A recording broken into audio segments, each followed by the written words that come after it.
Hello बच्चों, आज मैं आपके लिए लेके आया हूँ क्लास 3 का टॉपिक है। साइंस का चैप्टर है light, sound and force.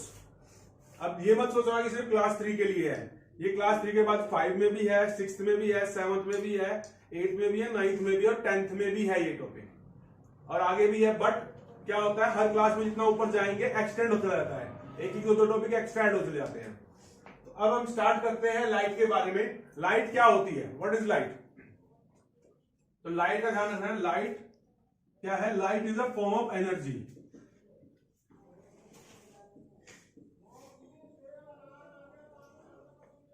Light क्या है? Light is a form of energy. अब एनर्जी तो होगी, उसका यूज क्या है? Which enable us to see objects. Light एक ऐसी एनर्जी है, लाइट यानी कि प्रकाश बोलते हैं हिंदी में। प्रकाश क्या है? एक ऐसी ऊर्जा है, एक ऐसी एनर्जी है जो हमें चीजों को देखने में मदद करती है। अब इस रूम में क्या है, 2-3 लाइट जला रखी है हमने। अगर हम लाइट्स बंद कर दे सारी तो हम एक दूसरे को देख नहीं पाएंगे, तो इसलिए ये इंपॉर्टेंट है। अगर लाइट बंद हो जाएगी तो क्या होगा, किसी को नहीं देख पाएंगे हम एक दूसरे को। तो इसलिए लाइट एक ऐसी एनर्जी है जिसकी वजह से हम ऑब्जेक्ट्स को देख पाते हैं। ठीक है, तो ये है लाइट। अब आगे आता है लाइट, देखिए इसमें आगे क्या आता है, लाइट तो ट्रेवल कैसे करती है। लाइट समझ में आ गया वो सबको? तो ट्रेवल कैसे करती है? ट्रेवल यानी कि एक जगह दूसरी जगह लाइट कैसे जाती है। देखिए सन है, सूरज है हमारे से मिलियंस ऑफ किलोमीटर दूर है, बहुत दूर है सन, लेकिन उसकी लाइट हमारे तक आ जाती है।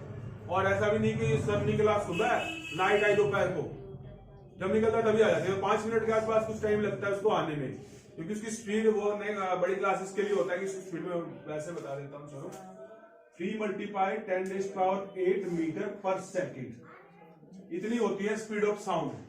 अब ट्रैवलिंग की बात कर रहे हैं, लाइट एक जगह दूसरी जगह जा रही है तो ट्रैवलिंग की स्पीड तो बढ़ानी चाहिए ना। इसका मीनिंग क्या है पता है किसको? इसका मीनिंग क्या है?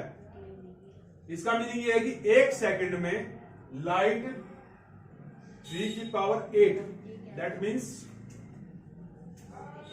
1 2 3 4 5 6 7 8। कितना हो गया ये? 7 zeros में 1 करोड़, यानी कि 30 करोड़।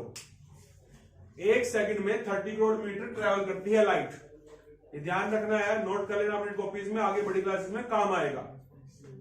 अब ये तो हो गया कि कितनी स्पीड में ट्रेवल करती है लाइट। अब इसके बाद आता है कि ट्रेवल करती कैसे है। आपने अपने घरों में बल्ब देखा है सबने? बल्ब की लाइट क्या सिर्फ एक ही डायरेक्शन में जाती है? ऐसे नहीं होता ना, तो हर एक दिशा में जाती है बल्ब की लाइट। तो ऐसे ही होता है, जो लाइट है, जो प्रकाश है, वो सभी दिशाओं में ट्रेवल करता है। तो इस तरह से लाइट एक जगह दूसरी जगह पे जाती है। तो जैसे सन की लाइट है, जरूरी नहीं कि सिर्फ हमारी तरफ ही आ रही है, वो उतनी ही लाइट दूसरी तरफ भी जा रही है। दूसरी साइड में, हमारे से अपोजिट साइड में जो ग्रह है उन पे भी सन की लाइट जाती है। ये हो गया लाइट का ट्रेवलिंग का। अब आगे चलते हैं। अब जब लाइट ट्रैवल करेगी तो क्या होगा? ट्रैवल करने से जब लाइट ट्रैवल करती है तो ऐसा तो है नहीं कि हर जगह खाली जगह होगी। जब लाइट ट्रैवल करेगी तो इस रास्ते में कुछ ऑब्जेक्ट आ जाएगा। मान लो लाइट जा रही है ऐसे, और यहाँ पे कुछ सामान रखा है, ठीक है। अब सामान भी 2 तरह के होते हैं, एक होता है ओपेक, एक होता है ट्रांसपेरेंट। क्या क्या होते हैं? ओपेक और ट्रांसपेरेंट। अगर ये ओपेक है,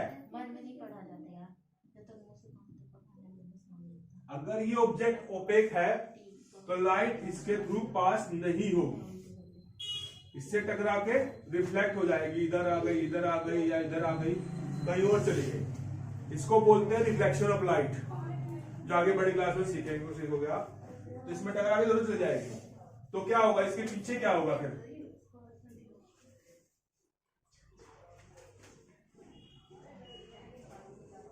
यहां पे ऑब्जेक्ट रखा था, लाइट आई, इससे टकरा के इधर मुड़ गई, तो ऑब्जेक्ट के पीछे क्या होगा? इसके पीछे बनेगी शेडो। क्या बनेगी इसके पीछे? शैडो। तो शैडो की डेफिनेशन यही है, जब लाइट ट्रैवल करती है, अगर उसके रास्ते में कोई ओपेक ऑब्जेक्ट आता है तो उससे लाइट का पाथ रुक जाता है, तो उसके पीछे जो बनता है वो शैडो होती है। लाइट का फ्लो रुकने की वजह से जो चीज बनती है ऑब्जेक्ट के पीछे वो उसकी शैडो होती है। समझ गए शैडो के बारे में? तो यह शैडो। अब जैसे कि बताया ऑब्जेक्ट के बारे में, ओपेक ऑब्जेक्ट है। अब ओपेक ऑब्जेक्ट कौन सा होता है और ट्रांसपेरेंट ऑब्जेक्ट कौन सा होता है, ये भी आपको बता देता हूं मैं अभी। आई थिंक ये सब क्लियर हो गया होगा।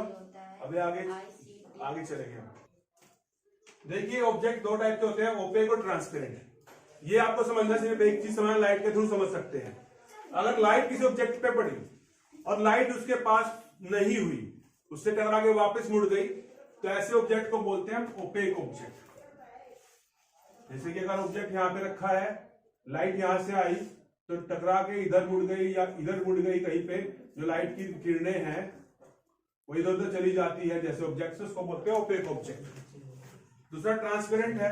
अगर कोई ऑब्जेक्ट रखा है, लाइट आई इधर से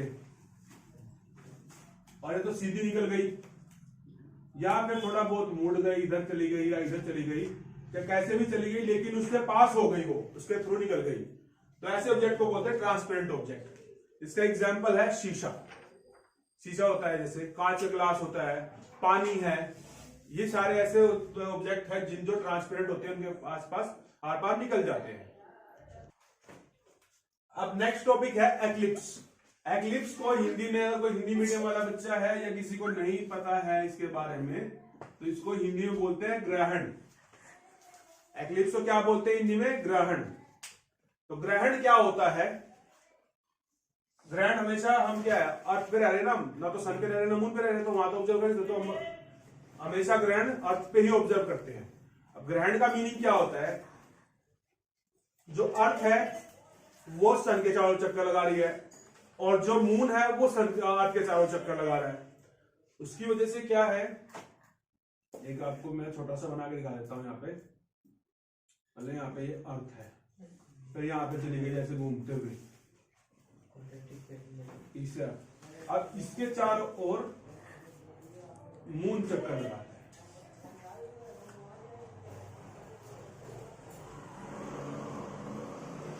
ठीक है, सूरज के चारों ओर पृथ्वी चक्कर लगा रही है अर्थ, और अर्थ के चारों ओर मून चक्कर लगा रहा है।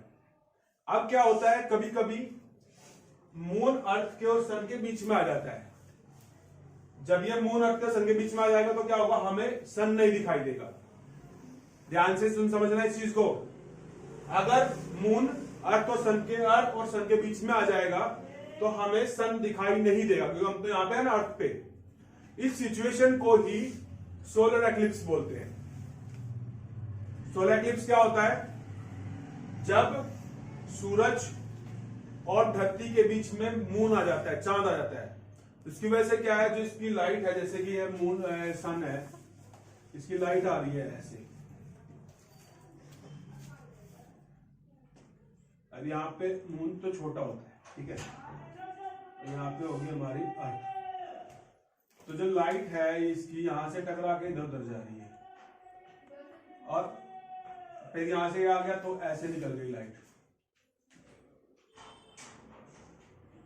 इसकी वजह से क्या है, अर्थ पे लाइट नहीं आ रही है, तो अर्थ पे अंधेरा होगा और हमें सन दिखाई नहीं देगा।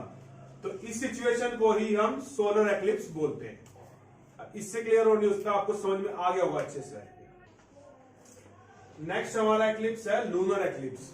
लूनर बोलते हैं चंद्रमा को, चांद को। जैसे चांद का जो एक्लिप्स है, अगर हमें चांद दिखाई ना दे रात को, तो वो होगा हमारा चंद्र ग्रहण, यानी कि लूनर एक्लिप्स। अब ये किस सिचुएशन में होता है, अब अर्थ सन के चारों तरफ घूम रही है और मून इसके चारों तरफ घूम रहा है।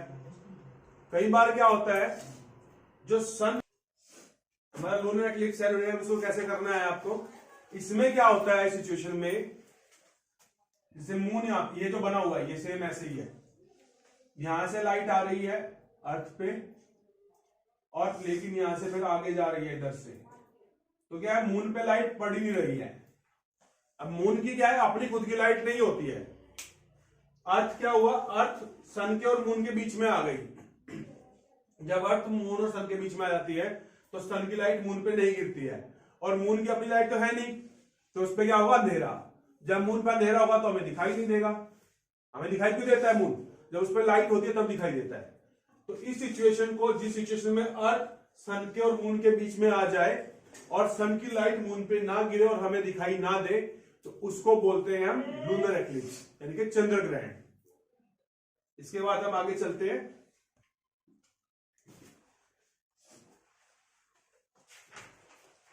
आगे हमारा टॉपिक है साउंड और फोर्स है।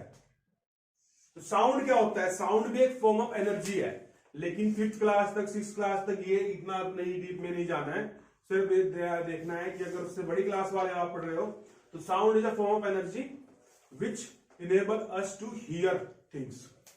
साउंड की वजह से हमें सुनाई देता है किसी ऑब्जेक्ट का। ऑब्जेक्ट मूव करता है, वाइब्रेशन कर रहा है, तो वाइब्रेशन की वजह से आवाज आती है, और उस वाइब्रेशन की वजह से जो आवाज आती है उसको हम सुनते हैं, हमें पता चलता है कि किस चीज का साउंड है, ये कौन सी चीज मूव कर रही है। अब साउंड क्या है, साउंड दो तरह का होता है। एक होता है प्लेजेंट साउंड, एक होता है अनप्लेजेंट साउंड। प्लेजेंट साउंड वो होता है जो हमें सुनने में अच्छा लगता है। मान लो आप रूम में हो अपने, और क्या किया आपने, क्या किया, गाने चला दिए, अच्छा म्यूजिक जो आपको पसंद है बिल्कुल, तो उसको सुनने में चाहे उसको आवाज बढ़ा भी लो आप तब भी आपको अच्छा लगेगा। तो इस तरह के साउंड को हम बोलते हैं प्लेजेंट साउंड। समझ गए? प्लेजेंट साउंड यानी कि हमें खुश कर दे ऐसा साउंड। अगर हम किसी की आवाज सुन रहे हैं और वो हमें अच्छी लग रही है तो वो साउंड है प्लेजेंट साउंड।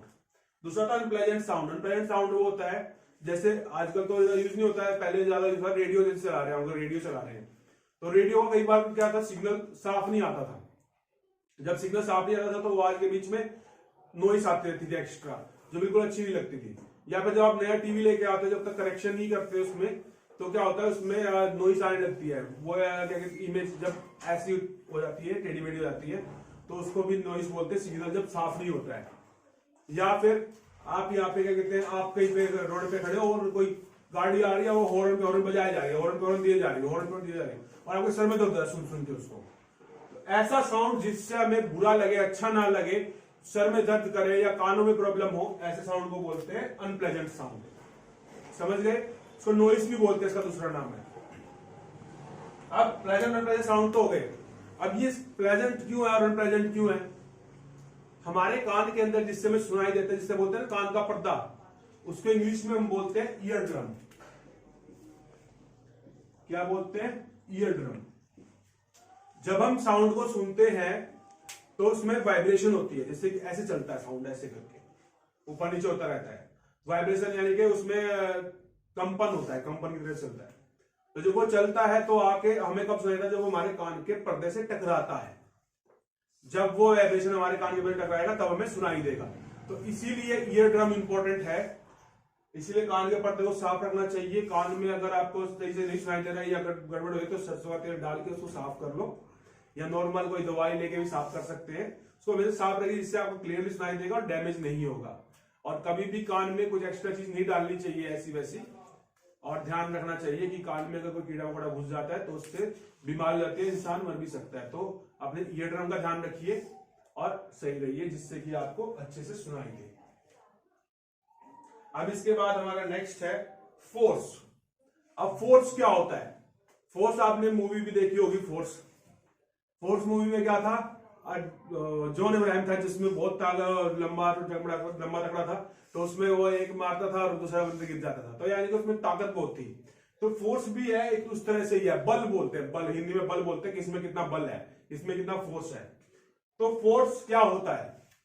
साइंस की भाषा में वो फोर्स नहीं होता है कि बल हमारे इतनी ताकत नहीं है। साइंस की भाषा में बल वो होता है जब हम किसी चीज को धकेलते हैं या अपनी तरफ खींचते हैं। फोर्स इज अ पुश और pull which changes the state of an object और ट्राइज टू डू सो। बल वह धक्का है या खिंचाव है जो किसी वस्तु की अवस्था को बदल देता है या बदलने की कोशिश करता है, या तो बदलता है, कोशिश करता है। अगर मैं यहां से डस्टर उठाऊं और यहां पे चलाने लग जाऊं, तो मैंने बल लगाया डस्टर पे, यहां से उठाया, ये आ गया, ये हिल गया, मूव कर गया, तो मैंने जो बल लगाया वो काम कर गया, मैंने उसको पुल किया, खींचा मैंने उसको उठा के नीचे से, ठीक है। अगर मैं जाऊं, अगर दीवार पे बलवाल लगाने लग जाऊं, मैं उसको धकेल लग जाऊं ऐसे करके थोड़ा जोर लगा के, तो कहीं जा नहीं रही है, लेकिन फिर भी बल लगा रहा हूं मैं। और ये कैसा बल लगा रहा हूं? धकेल रहा हूं, उसको पुश कर रहा हूं मैं। तो पुश और पुल दोनों ही बल है, दोनों ही फोर्स है, चाहे ऑब्जेक्ट मूव करे या ना करे, हम फोर्स लगा रहे हैं। तो ये होता है फोर्स। अब फोर्स में क्या है, आगे इसमें एक टर्म है जो इंपॉर्टेंट है, वो क्या है? वर्क। अब मैंने ये बताया कि इसमें भी हमने बल लगाया, उसमें बल लगाया, लेकिन वर्क क्या होता है, कार्य क्या होता है? अगर हम किसी चीज पे बल लगाए और वो वस्तु उसी बल की दिशा में चलने लगे, अगर हम किसी वस्तु में बल लगाए और उसी बल की दिशा में वस्तु चलने लगे, तब हम कह सकते हैं कि इस पे कार्य हुआ है। यानी कि अगर हम ऑब्जेक्ट पे फोर्स लगा रहे हैं और वो उसी डायरेक्शन में मूव कर रही है, that means work is to be done. और अगर हम, जैसे कि मैंने वॉल का एग्जांपल दिया था, वॉल में पुश करते रहे, वॉल कहीं ना जाए, हम पूरा जोर लगा ले, तो उस केस में क्या है, कोई भी वर्क नहीं हुआ है। हम चाहे कुछ कर ले, उसमें वर्क नहीं हुआ है। समझ गए होंगे इसको। लास्ट इसमें है फ्रिक्शन। इस फोर्स में एक और टाइप होता है इसका, जो होता है फ्रिक्शन, जो बहुत जरूरी है। फ्रिक्शन को बोलते हैं घर्षण बल भी बोलते हैं। इसमें क्या होता है फ्रिक्शन में, फ्रिक्शन हमेशा जो चीजें मूव कर रही है उसमें लगता है। अगर कार चल रही है, रोड पे चल रही है, उसके पहिए जो कांटेक्ट में है उस पे क्या है, जो रोड है, जिस रोड पे चल रही है, वो रोड उसको रोकने की कोशिश करता है। जो रोकने की कोशिश में जो बल लगा रहा है वो है फोर्स ऑफ फ्रिक्शन। कोई भी ऑब्जेक्ट अगर मूव कर रहा है तो उसको एक, जितना वो बल लगा के आगे चल रहा है, उतना ही बल उसके उल्टी दिशा में उस पर लगता है। उस बल को बोलते हैं फ्रिक्शनल फोर्स। जैसे कि अगर कोई ऑब्जेक्ट है, आप जैसे मतलब प्लेन ऑब्जेक्ट है, उसको आप ऐसे ले जा रहे हो, जैसे नीचे फर्श पे ऐसे जा रहे हो, तो उसको खींचने में बहुत हमें ज्यादा बल लगाना पड़ता है। क्यों लगाना पड़ता है? क्योंकि वो जब सरफेस के कांटेक्ट में आता है, नीचे धरती के सरफेस में उस ऑब्जेक्ट का सरफेस कांटेक्ट में आता है, तो वो एक दूसरे में बल लगाते हैं, एक दूसरे की उल्टी दिशा में, जिसकी वजह से हमें अधिक बल लगाना पड़ता है। इसी वजह से पहियों का आविष्कार हुआ था, ताकि जो एरिया ऑफ कांटेक्ट है वो कम हो जाए। तो इस चैप्टर में इतना ही था। अगर आपको अच्छा लगा हो, समझ में आया हो, तो हमारे चैनल को सब्सक्राइब कीजिए और वीडियो को लाइक कीजिए। Thank you.